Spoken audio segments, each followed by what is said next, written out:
So I'm here with Professor right now. Professor, your boy Steve Nash, man.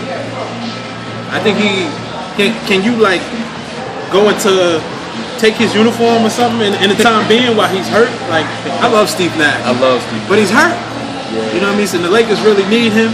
Shout out to Steve Blake. That's one of my peoples too. Blake, you hard-nosed, tough-nosed player. But I want to see some flash. I want to see more than just a right-handed dribbling in circles. I want to see some flash. Listen, Professor's right here. Sign the guy up. Hit me up, man. TheProfessorLive.com. You know what I mean? But tell me this. Carmelo Anthony has been putting up crazy numbers as of late. He's been scoring 40, 50 points a game in different games. Right. Do you feel that he has any shot of winning MVP over LeBron James this year? Crazy win streak, the Heat went on and all that? Yeah, I don't think so, man. I mean, hey, I don't know what the odds are. I don't think he should, though. Yeah. I'm not saying he couldn't. Some people might feel he's deserving of that, but I just feel like if you take LeBron off the Heat, you drop way more than you can take Carmelo off the Knicks. Let's see. I just feel like LeBron's better. He's a more well-rounded player. He definitely is better. Carmelo's great. I think Carmelo's a greater scorer. I think Carmelo's great. He may be a better scorer, have better. It's hard to say, man. But I just feel like Carmelo, like he never gets mentioned in the top tier guys in the league. You know, the Kobe, LeBron. You don't really mention Melo with them. Like he's kind of like second tier, kind of like with the D-Wade, like the second tier type best in the league. He's he's part of the best in the league. Right under the. Yeah, but he's second tier, and I think it's because he doesn't trust his teammates, so he doesn't really make a lot of players better.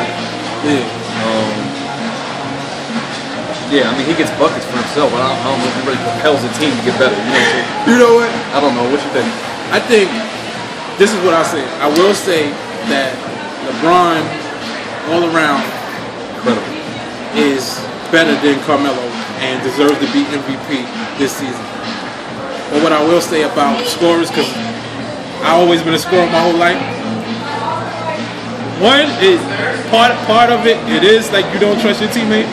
But the second part of it is the fact that you done worked on your scoring so hard, so much that you like. Sometimes I feel disrespected if somebody like tries to play tight on me.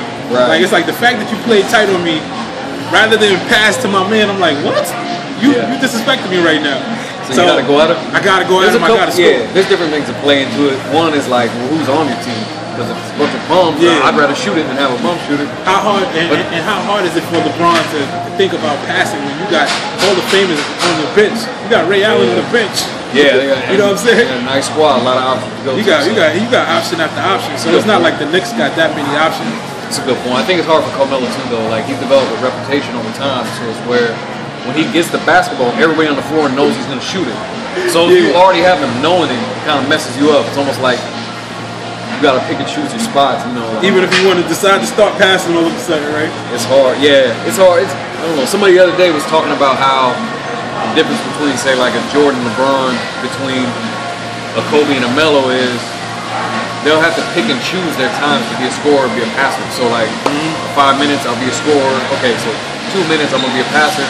Instead of just making the correct play every time, which would mix it up and which would have people guessing.